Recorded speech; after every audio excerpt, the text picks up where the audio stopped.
Hello everyone, मेरा नाम है सचिन। आपका माइंड मिंगल एकेडमी पर बहुत बहुत स्वागत है। आज हम चैप्टर 6 के पार्ट 2 को डिस्कस करने वाले हैं जिसका नेम है communities, nation and nation state, जिसमें हम कम्युनिटीज़ को डिस्कस करेंगे। कम्युनिटीज़ क्या होती है, कैसे इनका फॉर्मेशन होता है, नेशन के बारे में समझेंगे और नेशन स्टेट के बारे में समझेंगे, है ना। Without any delay let's start. A nation is a type of large scale community. जैसा कि हम सबको पता है कि एक राष्ट्र कैसे बनता है, उसके अंदर क्या होता है। एक राष्ट्र कम्युनिटीज़ का ग्रुप होता है ना। Large scale of community, different type की कम्युनिटी एक देश के अंदर जब एग्जिट करती है तो वहाँ पे एक राष्ट्र का फॉर्मेशन होता है, एक नेशन का फॉर्मेशन होता है। ये जो desire for political unity usually express itself as the aspiration to form a state. देखिए, पॉलिटिकल यूनिटी बनाने के लिए जो डिजायर होता है लोगों के अंदर, वो कैसे होता है। वहाँ पे हमें जो स्टेट फॉर्म हो रहा है तो उसके एक्सप्रेशंस की जरूरत पड़ती है। वहाँ पे हमें स्टेट को फॉर्म करना पड़ता है, उसकी वजह से वहाँ पे पॉलिटिकल यूनिटी बनती है। वो डिजायर होता है वो कंप्लीट हो पाता है ना। जब स्टेट बनता है, स्टेट का फॉर्मेशन होता है, तो वहाँ पे हम लोगों की यूनियन बना पाते हैं। वहीं से पॉलिटिकल यूनिटी वाली जो डिजायर होती है वो फॉर्म होती है। समझते हैं आगे। In Max Weber well known definition of state. देखिए, जो मैक्स वीवर जो सोशलॉजिस्ट थे, उन्होंने स्टेट के ऊपर डेफिनेशन दी थी कि एक स्टेट का फॉर्मेशन कैसे होता है। A body that successfully claim a monopoly of legitimate force in a particular territory. देखिए, अ बॉडी कैसे बोला जा रहा है, हम इंडिविजुअल को बोल सकते हैं। जब कोई भी एक बॉडी किसी भी एक पर्टिकुलर टेरिटरी के अंदर, कोई भी बॉडी एक पर्टिकुलर टेरिटरी के अंदर अपनी मोनोपोली को वैलिडेट कर देती है, अपनी मोनोपोली बना लेती है किसी भी एक पर्टिकुलर टेरिटरी के अंदर, किसी भी एक पर्टिकुलर एरिया के अंदर, तो वहाँ पे स्टेट का फॉर्मेशन हो जाता है ना। जैसे कि वहाँ पे जो लोग रह रहे हैं उनके अंदर राष्ट्र की भावना आई, है ना, और उन्होंने उस पर्टिकुलर एरिया के अंदर अपनी मोनोपोली को कायम कर लिया, तो वहाँ पे क्या हुआ, वहाँ पे एक स्टेट का फॉर्मेशन हुआ, है ना। A nation is a peculiar type of community that is easy to describe but hard to define. जैसा कि हम सबको पता है कि एक राष्ट्र के अंदर पेक्युलियर टाइप ऑफ कम्युनिटी मतलब विचित्र प्रकार की कम्युनिटी है वो रहती है। पेक्युलियर टाइप ऑफ कम्युनिटी रहती है, डिफरेंट टाइप की कम्युनिटीज एग्जिट करती हैं एक राष्ट्र के अंदर। क्योंकि कैसे हम बोल सकते हैं, जब किसी भी राष्ट्र की बात होती है तो वहाँ पे डाइवर्सिटी जरूर होगी, है ना। तो वहाँ पे जो कम्युनिटीज़ है वो हो सकता है अलग अलग लैंग्वेज को फॉलो करती हो, अलग अलग जो धर्म है उन्हें फॉलो करती हो। तो ये कैसे हो गई, पेक्युलियर टाइप ऑफ कम्युनिटी हो गई जो कि एक राष्ट्र का फॉर्मेशन कर रही है। That is easy to describe. जैसे डिस्क्राइब करना तो आसान होता है बट हार्ड टू डिफाइन, लेकिन उसे डिफाइन करना हार्ड होता है। देखिए, जैसा कि मैंने आपको बताया कि उसे डिस्क्राइब करना क्यों आसान है। जब राष्ट्र को हम समझने की कोशिश करेंगे तो हम राष्ट्र को और उसकी कम्युनिटीज़ के बारे में देख लेंगे, उसे हम डिस्क्राइब कर लेंगे as a definition, but define करना थोड़ा टफ हो जाएगा। क्योंकि जब हम नेशन को देखेंगे, नेशन के अंदर हमें कम्युनिटी की स्टडी करनी पड़ेगी, उसके अंदर जो रिलीजन है, लैंग्वेज है, उन सारी चीज़ों को डिफाइन करना पड़ेगा, तो उसे डिफाइन करना हार्ड होता है। Many specific nation founded on the basis of common culture, historical and political institution like share religion, language and culture. जैसा कि हम सबको पता है, किसी भी स्पेसिफिक नेशन के अंदर जो राष्ट्र है उसके अंदर कॉमन कल्चर को फॉलो करने वाले लोग मिलते हैं, हिस्टोरिकल पॉलिटिकल इंस्टीट्यूशंस मिलते हैं, और रिलीजन, लैंग्वेज, कल्चर। जैसे कि एक राष्ट्र के अंदर जो भी कम्युनिटी रह रही है वो हो सकता है अलग अलग रिलीजन से बिलोंग करती हो, अलग अलग लैंग्वेज फॉलो करती हो, अलग अलग कल्चर को फॉलो करती हो, है ना। There are many nation that do not share a single common language. और ऐसे बहुत सारे स्टेट होते हैं, बहुत सारे नेशन होते हैं जो कि सिंगल कॉमन लैंग्वेज को नहीं बोलते हैं, सिंगल कॉमन लैंग्वेज को फॉलो नहीं करते हैं, मतलब एक ही कॉमन लैंग्वेज नहीं बोली जाती है। जैसे कि हम इंडिया को ही ले सकते हैं एग्जांपल में, जहाँ पर बहुत सारी डिफरेंट तरीके की लैंग्वेज बोली जाती है। जैसे हम एक एरिया को छोड़कर दूसरे एरिया के अंदर जाते हैं तो वहाँ पे हमें अलग लैंग्वेज देखने को मिलती है। ये जरूरी नहीं है कि एक राष्ट्र के अंदर केवल एक ही कॉमन लैंग्वेज फॉलो की जा रही हो या बोली जा रही हो, है ना। 1-to-1 bond between nation. देखिए, एक राष्ट्र के अंदर 1-to-1 बॉन्ड होता है। कैसे, 1 नेशन 1 स्टेट, एक राष्ट्र और एक स्टेट, 1 स्टेट 1 नेशन, एक स्टेट और एक राष्ट्र। But this is a new development. इसे एज ए न्यू डेवलपमेंट देखा जाता है कि 1 नेशन 1 स्टेट मतलब एक राष्ट्र एक स्टेट को रिप्रेजेंट कर रहा है, एक स्टेट एक राष्ट्र को रिप्रेजेंट कर रहा है। It was not true in the past. लेकिन ये जो पास्ट वाला टाइम था हमारा, है ना, जो पास्ट था उसमें ये सच नहीं था, क्योंकि that a single state could represent only 1 nation. क्योंकि एक सिंगल स्टेट केवल एक ही नेशन को रिप्रेजेंट कर सकता था। Dual citizenship law. देखिए, ड्यूअल सिटीजनशिप लॉ क्या होता है उस चीज के बारे में हम डिस्कस करेंगे। These laws allow citizen of a particular state to also simultaneously be citizen of another state. देखिए, ड्यूअल सिटीजनशिप हम उसे बोलते हैं।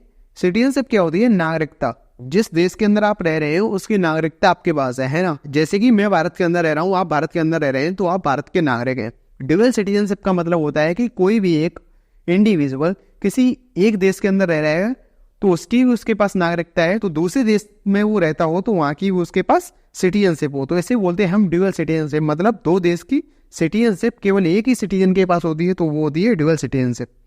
आगे समझते हैं। Establishment of democracy, nationalism as dominate source of political legitimacy. Political legitimacy बनाने के लिए, राजनीतिक वैधता को बनाने के लिए, राजनीतिक जो वैधता होती है वो नेशनलिज्म का डोमिनेंट सोर्स होती है। मतलब पॉलिटिकल लेजिटिमेसी को कायम करने के लिए नेशनलिज्म को डोमिनेंट होना पड़ता है। जैसे कि हम सबको पता है कि किसी भी देश के अंदर जब हम पॉलिटिकल लेजिटिमेसी बनाते हैं, जैसे कि हम अंग्रेजों को यहाँ से अपने देश से हटाया था, कॉलोनियल रूल को हटाया था, तो वहाँ पे भी हमें यूनिटी की जरूरत पड़ी थी और हमने राष्ट्र की भावना लोगों के अंदर जगाई थी, जिसकी वजह से जो पॉलिटिकल ऑर्गेनाइजेशन फॉर्म हो रहे थे अगेंस्ट ऑफ ब्रिटिशर, तो उनको हमारे साथ की जरूरत थी, है ना। तो लोगों ने उनका सपोर्ट किया, इस वजह से नेशनलिज्म वाली जो भावना है वो आगे आई और उन्होंने ब्रिटिशर को मार भगाया। The nation is the most accepted और a proper justification for a state. देखिए, एक राष्ट्र होता है वो एक स्टेट का प्रॉपर जस्टिफिकेशन होता है। एक राष्ट्र एक स्टेट को जस्टिफाई कर सकता है। हर एक स्टेट का एक नेशन होता है, जैसा कि हम सबको पता है भारत, और भारत के लोग अपने देश को रिप्रेजेंट करते हैं और हर एक स्टेट अपने नेशन को या फिर एक नेशन एक स्टेट को जस्टिफाई करता है। While the people are ultimate source of legitimacy of the nation. जो लोग होते हैं वो राष्ट्र के अल्टीमेट सोर्स होते हैं। United Nation Development Programme UNDP, जो कि यूएनडीपी का फुल फॉर्म में याद होना चाहिए, रिपोर्ट ऑफ 2004। देखिए, यूएनडीपी ने 2004 के अंदर रिपोर्ट दी थी कल्चर एंड डेमोक्रेसी के ऊपर। हमको याद होना चाहिए कि यूएनडीपी की रिपोर्ट आई थी 2004 के अंदर, किस चीज़ के ऊपर थी? कल्चर एंड डेमोक्रेसी के ऊपर। याद होना चाहिए, एग्जाम में पूछा जा सकता है। Cultural diversity and the India in state. देखिए, हम कल्चर डाइवर्सिटी की बात करेंगे। जो इंडिया की नेशन स्टेट है उनके अंदर हम कल्चर डाइवर्सिटी के बारे में बात करेंगे। The Indian nation state is socially and culturally one of the most diverse country of the world. देखिए, जैसा कि हम सबको पता है, जो हमारा भारत देश है वो सोशली और कल्चरली, मतलब सामाजिक और सांस्कृतिक तरीके से काफ़ी डाइवर्स है। पूरे वर्ल्ड के अंदर ये काफ़ी डाइवर्स कंट्री है। जैसा कि हम सबको पता है कि हमारे देश को ग्रेट डाइवर्सिटी कंट्री भी बोला जाता है। इसके अंदर बहुत सारी लैंग्वेज को फॉलो किया जाता है। It has a population of about 1.21 billion people according to census of India 2011। देखिए, 2011 के सेंसस के अनुसार यहाँ पर 1.21 बिलियन पीपल रहा करते थे। आज के टाइम को देखा जाए तो 1.36 बिलियन पीपल हैं। मतलब कोरोना पेंडेमिक की वजह से ये जो सेंसस होने वाला था वो पोस्टपोन हो गया था। दीज बिलियन प्लस पीपल, यानी ये बिलियन प्लस पीपल लोग हमारे इंडिया के अंदर रहते हैं, speaks about 1632 different language and dialects, जो कि करीबन 1632 प्रकार की भाषा और डायलेक्ट्स बोलते हैं। हम सबको याद होना चाहिए, सीयूईटी में पूछा जा सकता है कितनी लैंग्वेज को लोग इंडिया के लोग फॉलो करते हैं, तो 1632 तरीके की लैंग्वेज हमारे भारत देश के अंदर बोली जाती हैं। As many as 18 of these language have been officially recognised and placed under 8th schedule of constitution. देखिए, जिसमें लगभग 18 लैंग्वेज को, 18 लैंग्वेज को ऑफिशियली रिकॉग्नाइज किया गया है, मतलब हमारे कॉन्स्टिट्यूशन के द्वारा उसे रिकॉग्नाइज किया गया है और उसे हमारे कॉन्स्टिट्यूशन के 8th शेड्यूल के अंदर प्लेस किया गया है। याद होना चाहिए, सीयूईटी में पूछा जा सकता है ना, कौन सा कॉन्स्टिट्यूशन शेड्यूल है जिसके अंदर 18 लैंग्वेज को रखा गया है, तो 8th शेड्यूल के अंदर रखा गया है। और कितनी लैंग्वेज है? 18 लैंग्वेज है, 18 लैंग्वेज है और 8th शेड्यूल है कॉन्स्टिट्यूशन का। ठीक है, रिलीजन की बेस पर समझते हैं कि कितनी रिलीजन है और उनका क्या परसेंटेज है हमारी इंडिया की पॉपुलेशन में शेयरिंग का, है ना। देखिए, हिंदू है 80.5%, हिंदू 80.5% है, मुस्लिम 13.4% है ना। India the world 3 largest Muslim country after Indonesia and Pakistan. देखिए, जो भारत देश है वो 3rd लार्जेस्ट मुस्लिम कंट्री माना जाता है। पहले पे इंडोनेशिया आता है, सेकंड पे पाकिस्तान आता है और 3rd पर इंडिया आता है ना। याद होना चाहिए, टर्म वाइज आपसे पूछा जा सकता है और ये कई बार देखा भी गया है पेपरों में, है ना। अदर रिलीजन कम्युनिटीज, जो कि अदर माइनॉरिटी रिलीजन कम्युनिटी है, वो कौन कौन से हैं? क्रिश्चियन है 2.3%, सिख है 1.9%, बुद्धिस्ट है 0.8%, जैन है 0.4%। सीयूईटी में आ गया है क्वेश्चन कि आप रिलीजन की बेस पर इन सारी चीज़ों को लगाइए। तो आपको देखो याद होना चाहिए, इंडिया के अंदर सबसे ज़्यादा हिंदू है तो ये 1st नंबर पर आएंगे, है ना। उनके बाद मुस्लिम आते हैं। अब पीछे से देख लीजिए, सबसे ज़्यादा माइनॉरिटी में लोग कौन है? जैन धर्म के लोग हैं, फिर बुद्धिस्ट है और सिख और क्रिश्चियन। मतलब हिंदू, मुस्लिम, क्रिश्चियन, इन्हें आगे से याद रखिए, पीछे से जैन, बुद्धिस्ट और सिख। क्लियर? आपके मार्क्स पक्के। The constitution declare the state to be a secular state. Constitution ने हमारे स्टेट को, मतलब हमारे देश को कैसा माना है? सेकुलर स्टेट माना है। सेकुलर स्टेट क्या होता है? एक ऐसा स्टेट, एक ऐसा देश जिसके अंदर कोई भी छोटा या बड़ा नहीं है, सारे धर्म इक्वल है और सब लोग इक्वल हैं, उन्हें इक्वली ट्रीट किया जाएगा, सारे धर्म और लोगों को, है ना, वो होता है secular state. Very strong constitution protection is offer to minority religion. और जो माइनॉरिटी रिलीजन वाले लोग हैं, जो कि माइनॉरिटी से आते हैं, जैसे कि हमने अभी जैन के बारे में बात की थी, जैन जो माइनॉरिटी में है, बुद्धिस्ट हैं, सिख हैं, क्रिश्चियन है, उन्हें कॉन्स्टिट्यूशन के द्वारा स्पेशल प्रोटेक्शन प्रोवाइड किया गया है। ठीक है, उनके सेंटिमेंट और उनके रिलीजन को कोई एक्सप्लोर न कर सके, उस सारी चीज़ को सिक्योर करने के लिए उन्हें प्रोटेक्ट किया जाता है कॉन्स्टिट्यूशन के द्वारा। रीजनलिज्म इन इंडियन कॉन्टेक्स्ट है क्षेत्रवाद। अब हम क्षेत्रवाद की बात करेंगे। भारत के अंदर जो क्षेत्रवाद है, regionalism in India is rooted in India's diversity of language, culture, tribes and religion. देखिए, इंडिया के अंदर जो रीजनलिज्म है, जो क्षेत्रवाद बना हुआ है, वो किस बेस पर है और इंडिया के अंदर इतनी डाइवर्सिटी क्यों है, क्या कारण है? देखिए, इंडिया के अंदर बहुत सारे रिलीजन के लोग रहते हैं और वो अलग अलग कल्चर को फॉलो करते हैं, जैसा कि हम सबको पता है। और यहाँ पर ट्राइब कम्युनिटी वाले भी लोग रहते हैं जो कि डिफरेंट टाइप ऑफ लैंग्वेज बोलते हैं और अलग अलग रिलीजन को फॉलो करते हैं। इस वजह से इंडिया ग्रेट डाइवर्सिटी कंट्री है। It is also encouraged by the geographical consultation of these identity marker in particular region. और हमको पता है, देखिए आप सबको पता है कि हमारे इंडिया के अंदर अलग अलग चीज़ों को फॉलो करने वाले लोग रहते हैं, कल्चर को भी अलग अलग फॉलो करते हैं। तो यहाँ पे जोग्राफिकल जो कंसंट्रेशन है वो उनकी स्पेसिफिक एरिया के अंदर है। जैसे कि हम ईस्टर्न स्टेट की बात करते हैं तो वहाँ पे उनकी जोग्राफिकल कंसंट्रेशन है, वहाँ पे ट्राइबल कम्युनिटी से बिलोंग करने वाले लोग ज़्यादातर पाए जाते हैं और वो अपनी आइडेंटिटी को मार्क करते हैं एक पर्टिकुलर रीजन के अंदर। अब हम ईस्टर्न स्टेट की बात करते हैं तो वहाँ पे हमारे मन में केवल एक ही ख्याल आता है, ट्राइबल कम्युनिटी, है ना। अब हम नॉर्दर्न साइड में आ जाएंगे तो यहाँ पे हमें हिंदू लोगों के बारे में ज़्यादा ख्याल आता है। तो हमें साथ ही साथ अलग अलग लैंग्वेज के बारे में भी हम समझ सकते हैं कि यहाँ पे कौन सी लैंग्वेज को लोग फॉलो करते हैं। तमिल साइड में तमिल लैंग्वेज बोली जाती है, नॉर्दर्न साइड में हिंदी बोली जाती है ना, गुजरात साइड में गुजराती बोली जाती है। तो वो सारी चीज़ें हैं। Indian federalism has been a means of accommodating the regional sentiment. Indian federalism जो सिस्टम है वो क्या है, देखिए, और वो क्या अकोमोडेट करने की कोशिश करता है। देखिए जो इंडियन फेडरलिज्म सिस्टम है वो रीजनल सेंटीमेंट को अकोमोडेट करता है। कैसे?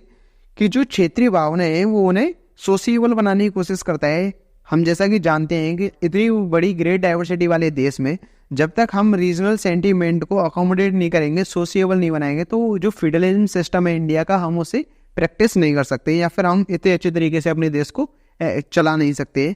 तो उन सारी चीज़ों में किसी भी देश को अच्छे तरीके से रन करने के लिए हमें उसकी पॉपुलेशन से भी काफ़ी मदद लेनी पड़ती है। वहाँ के लोग हैं, वहाँ के जो नागरिक हैं, जो जिस देश के अंदर रह रहे हैं, उन सबका भी काफ़ी रोल होता है एक देश की यूनिटी को बनाए रखने में।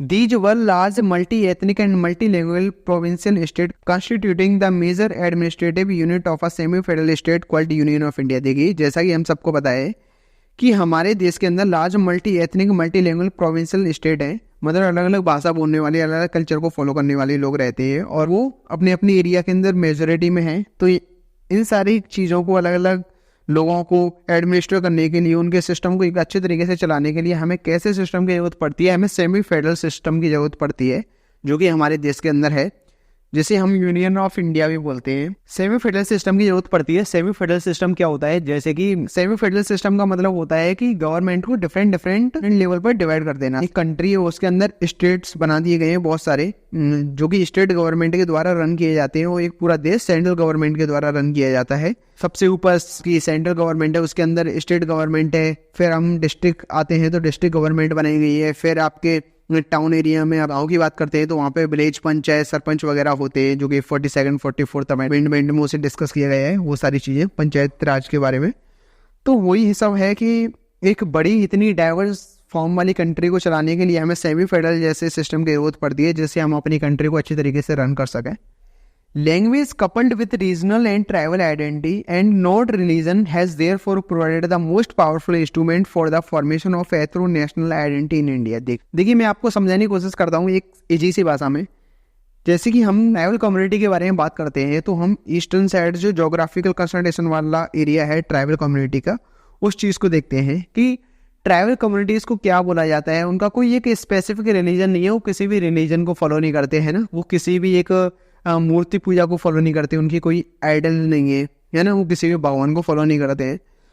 लेकिन उन्होंने अपनी आइडेंटिटी को इंश्योर किया है इंडिया के अंदर, है ना। कैसे किया है? उन्होंने अपनी लैंग्वेज को कपल किया है, मतलब अपनी लैंग्वेज और रीजनल जो चीज़ें हैं, मतलब जिस स्टेट के अंदर वो जिस एरिया के पर्टिकुलर एरिया के अंदर रह रहे हैं और वो अपनी एक लैंग्वेज को बोल रहे हैं, उसकी वजह से उन्होंने अपनी ट्राइबल आइडेंटिटी को इंश्योर किया है इंडिया के अंदर, है ना। और इसी वजह से उन्होंने अपनी जो पर्टिकुलर एरिया है उनका फॉर्मेशन कर पाया है। जैसे कि बहुत सारे एरियाज है ट्राइबल कम्युनिटी की इंस्टीट्यूट मिली हुई है ना, जैसे कि हम सबको पता है that all linguistic communities have got statehood. और जो ट्राइबल कम्युनिटी वाले स्टेट हैं या फिर लिंग्विस्टिक कम्युनिटीज वाले स्टेट हैं, उन्हें इंस्टीट्यूट मिली हुई है। Creation of 3 new state in 2000 के अंदर न्यू स्टेट्स बने थे। पहला है छत्तीसगढ़ और दूसरा है Uttaranchal and Jharkhand. Language did not play a prominent role, लेकिन देखिए कोई भी लैंग्वेज होती है वो स्टेट का फॉर्मेशन करने में कोई प्रोमिनेंट रोल अदा नहीं करती है ना। The larger princely state included Mysore, Kashmir, Baroda what soon after adoption of the constitution. देखिए अब हम लार्जर प्रिंसली स्टेट के बारे में बात करेंगे। कौन कौन से प्रिंसली स्टेट है यहाँ पे? मैसूर, कश्मीर और बड़ौदा है ना।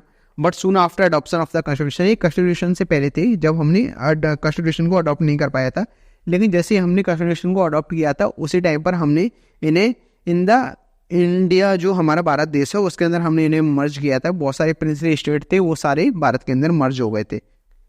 All these units of colonial era had to be reorganized into ethno-linguistic state within the Indian Union in response to strong popular agitation.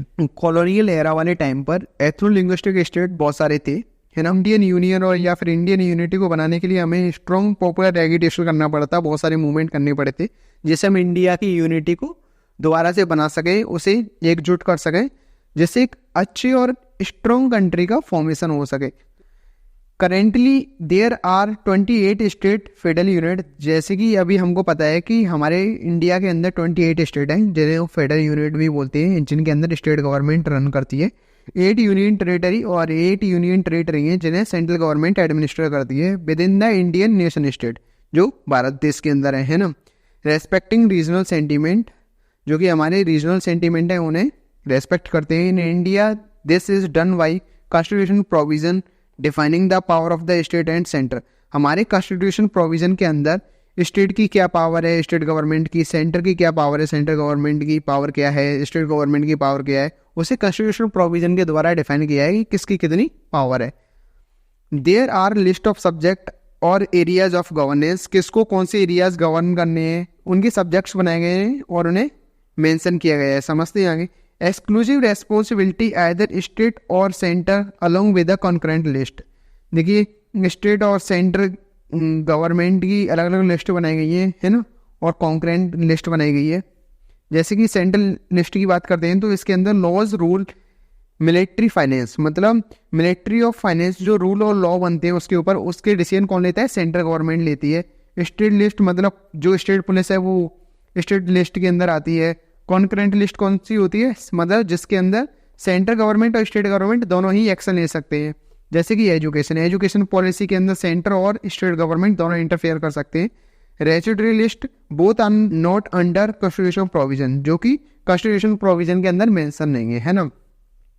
इसी के साथ हमारा भी लेक्चर एंड हो जाता है। अब इसके बाद हम पार्ट 3 को डिस्कस करेंगे। आई होप आपको बहुत अच्छे तरीके से समझ में आ गया होगा। अगर आपको कोई भी प्रॉब्लम है या फिर आपको किसी भी तरीके की हेल्प चाहिए तो आप हमें कमेंट बॉक्स में बता सकते हैं, है ना। मिलते हैं नेक्स्ट लेक्चर के साथ। जब तक के लिए जय हिंद, खुश रहिए, मस्त रहिए, चिल करिए।